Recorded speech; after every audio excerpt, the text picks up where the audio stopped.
Do you want to go back to the old times when your friends cheered you on for this awesome spell?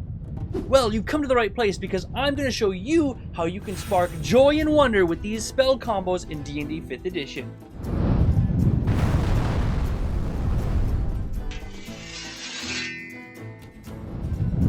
Up first, we have a combo that can be done with a single person and is very effective at dealing with a single, more powerful enemy.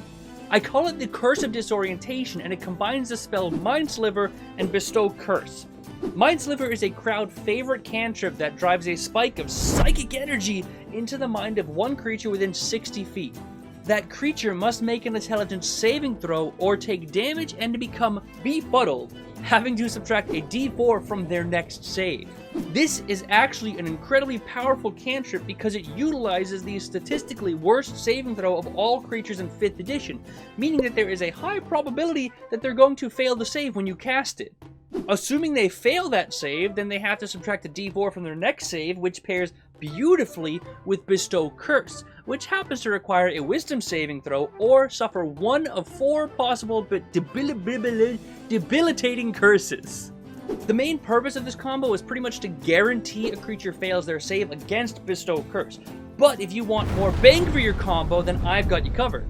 You can choose a curse that forces a creature to make a Wisdom saving throw at the start of each of their turns, and if they fail that, then they do nothing. Absolutely nothing. Anyways, if you want the combo that keeps on comboing, you just use Mind Sliver continually each turn.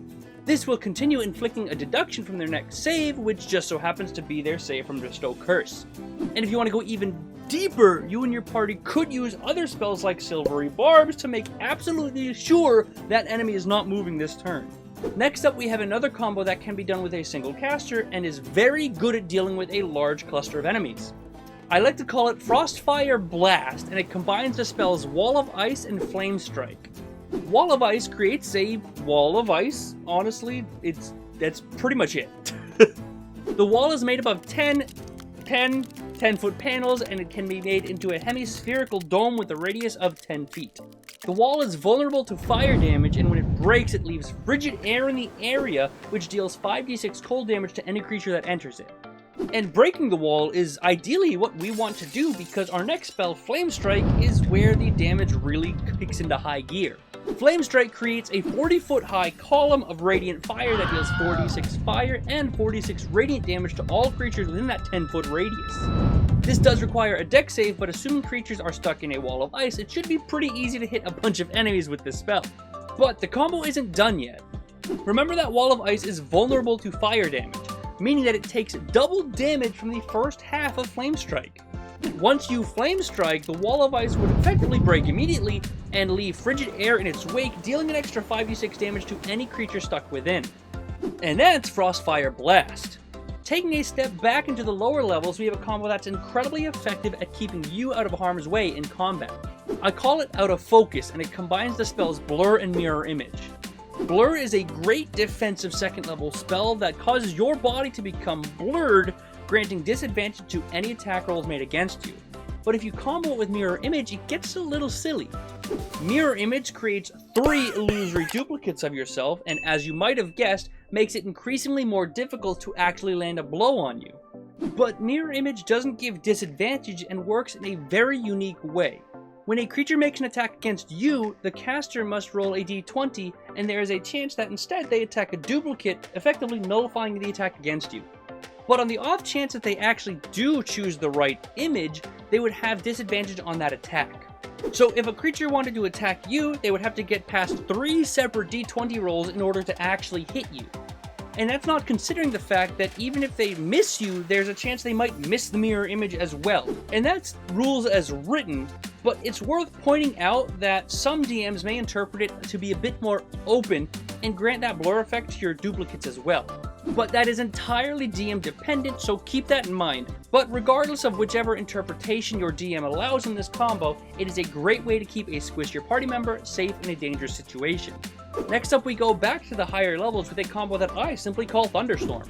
This combines these spells Whirlwind and Chain Lightning. Whirlwind creates a 10-foot radius, 30-foot high column of raging wind that sucks up any large or smaller creature, dealing damage and restraining them if they fail a strength saving throw.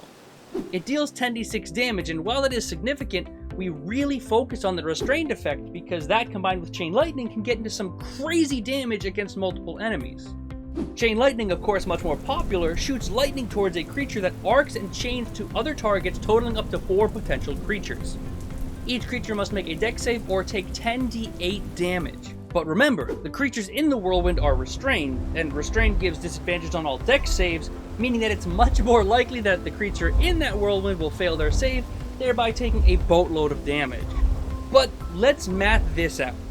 Whirlwind deals 10d6 damage to all creatures in a 10-foot radius, and Chain Lightning deals 10d8 to 4 creatures. Assuming we catch all 4 creatures in this combo, you are dealing 40d6 damage and 40d8 damage, averaging about 280 damage if you can pull this combo off in ideal conditions. And just to make that clear, that's more damage than a 9th level Meteor Swarm, so yeah, that's a lot of damage. While obviously unlikely, I think that little factoid pretty much speaks for itself.